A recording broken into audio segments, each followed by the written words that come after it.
Selama bertahun-tahun, sebagian besar laporan media dan diskursus internasional hampir sepenuhnya berfokus pada konflik eksternal antara Israel dan Palestina.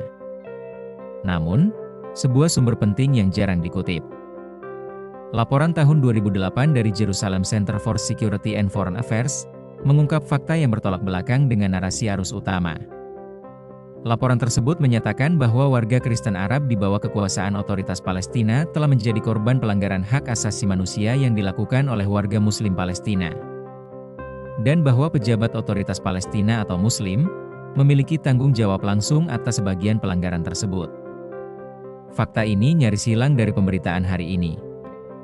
Sebaliknya, narasi yang terus diulang di ruang publik internasional menyederhanakan realitas dengan menempatkan umat Kristen dan Muslim Palestina semata-mata sebagai korban bersama agresi Israel, tanpa mengakui adanya penindasan internal terhadap minoritas Kristen oleh Muslim Palestina. Akibatnya, penderitaan umat Kristen Arab tidak hanya dialami secara fisik dan sosial, tetapi juga dihapus dari kesadaran publik melalui pembingkaian narasi yang selektif dan politis. Apa yang sebenarnya dialami umat Kristen Arab di tepi barat dan Gaza? 1. Siapa pelaku pelanggaran hak asasi manusia terhadap Kristen Arab? 2. Mengapa banyak pemimpin Kristen Palestina justru menyalahkan Israel? Siapa yang menguasai tepi barat dan Gaza? Sejak Perjanjian Oslo, 1993-1995, tepi barat dikelola oleh otoritas Palestina. Gaza sejak 2007 dikuasai penuh oleh Hamas. Ini berarti urusan keamanan internal, pengadilan, perlindungan minoritas, bukan berada di tangan Israel, melainkan otoritas Palestina sendiri.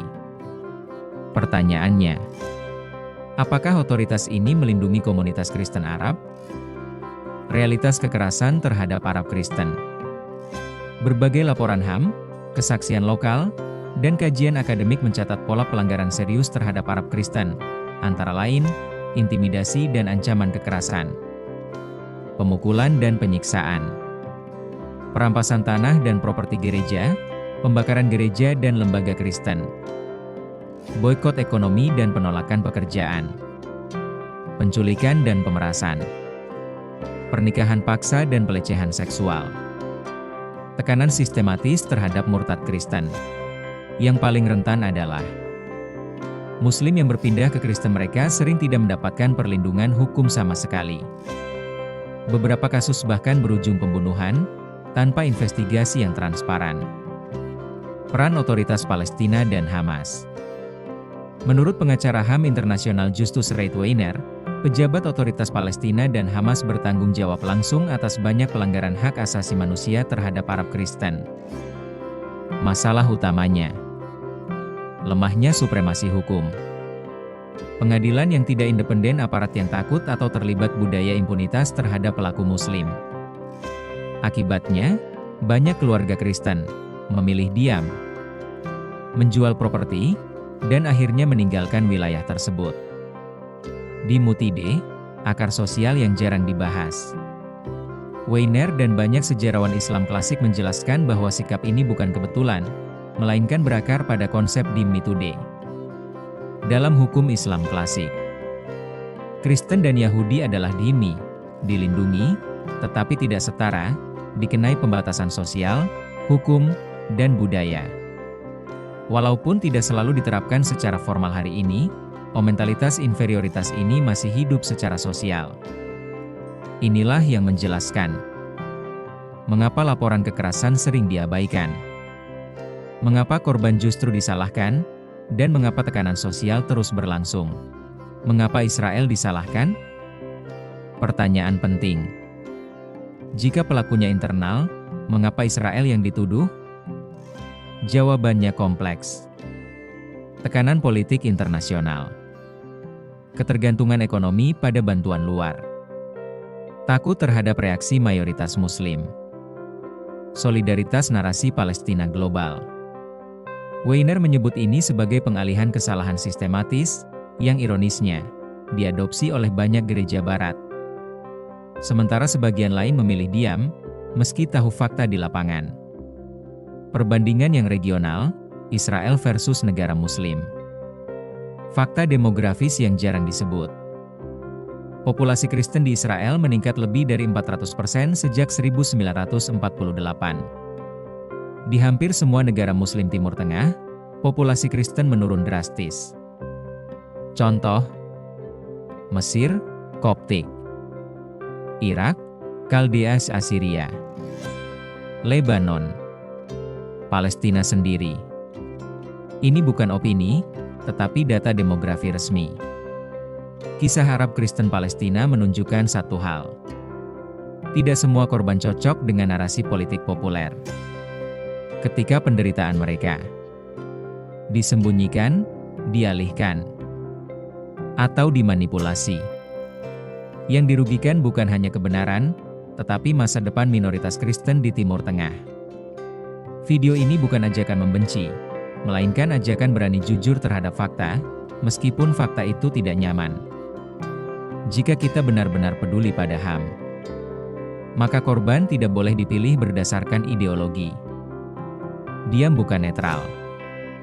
Diam seringkali berarti berpihak pada penindas. Kesimpulan tegas. Fakta-fakta menunjukkan dengan jelas bahwa umat Kristen Arab Palestina mengalami perlakuan diskriminatif, intimidatif, dan kekerasan sistematis di wilayah yang berada di bawah kekuasaan otoritas Palestina dan Hamas. Pelanggaran hak asasi manusia terhadap mereka bukan dilakukan oleh Israel, melainkan terjadi di dalam pemerintahan Palestina sendiri, akibat lemahnya supremasi hukum, budaya impunitas, dan tekanan ideologis mayoritas. Ketika pemerintah yang berkuasa gagal, atau enggan, melindungi minoritasnya, lalu mengalihkan kesalahan kepada pihak luar, maka yang terjadi bukan pembelaan terhadap korban, melainkan pengkhianatan terhadap kebenaran dan keadilan. Kasus Kristen Arab Palestina membuktikan satu hal penting. Narasi politik populer tidak selalu berpihak pada korban yang sebenarnya. Dan selama fakta ini terus disembunyikan atau dimanipulasi, masa depan komunitas Kristen di Palestina akan terus berada dalam ancaman. Bukti kekerasan Muslim Palestina terhadap Kristen di Palestina. 1. Intimidasi dan ancaman kekerasan.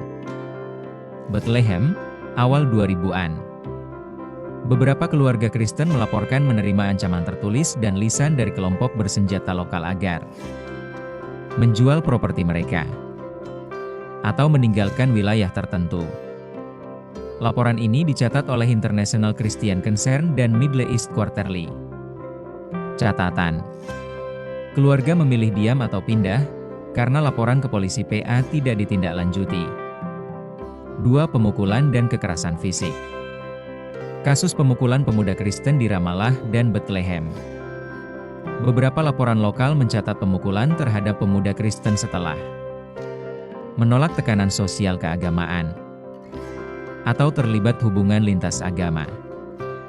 Catatan: kasus jarang masuk pengadilan, pelaku sering dibebaskan tanpa proses hukum. 3. Perampasan tanah properti gereja. Bethlehem ke Beit Jala. Tanah milik keluarga dan lembaga Kristen dijarah melalui pemalsuan dokumen, intimidasi bersenjata, tekanan ekonomi. Dilaporkan oleh Jerusalem Center for Security and Foreign Affairs, Catholic Near East Welfare Association, Jenewa. Catatan: gereja setempat sering tak berani melawan secara terbuka demi keselamatan jemaat. 4. Boikot ekonomis, penolakan pekerjaan. Warga Kristen dilaporkan disingkirkan dari posisi publik, kalah tender, mengalami tekanan agar mempekerjakan hanya Muslim. Catatan: akibatnya, tingkat emigrasi Kristen Palestina sangat tinggi, khususnya dari Bethlehem. 5. Penculikan dan pemerasan. Kasus penculikan pedagang Kristen.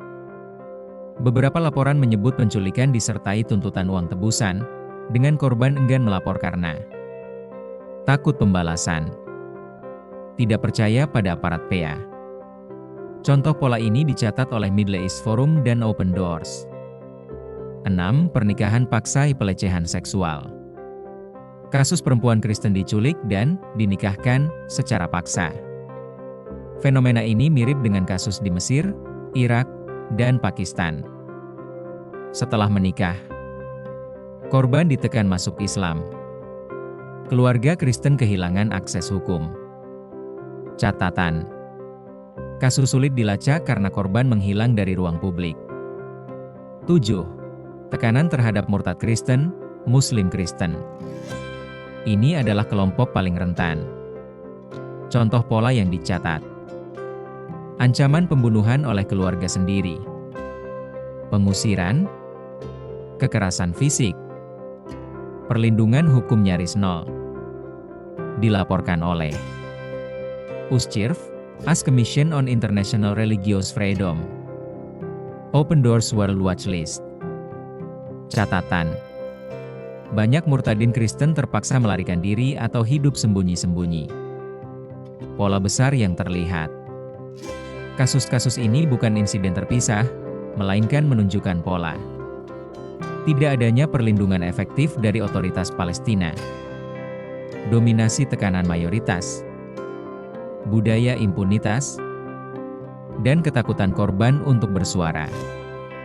Inilah sebabnya mengapa jumlah Kristen Arab Palestina terus menurun drastis, meskipun mereka telah tinggal di wilayah itu selama ribuan tahun. Sumber informasi: Jerusalem Center for Security and Foreign Affairs, Middle East Quarterly, International Christian Concern, Open Doors International, Ask Commission on International Religious Freedom, USCIRF, Catholic Near East Welfare Association, Ceneva, Pew Research Center, Data Demografi.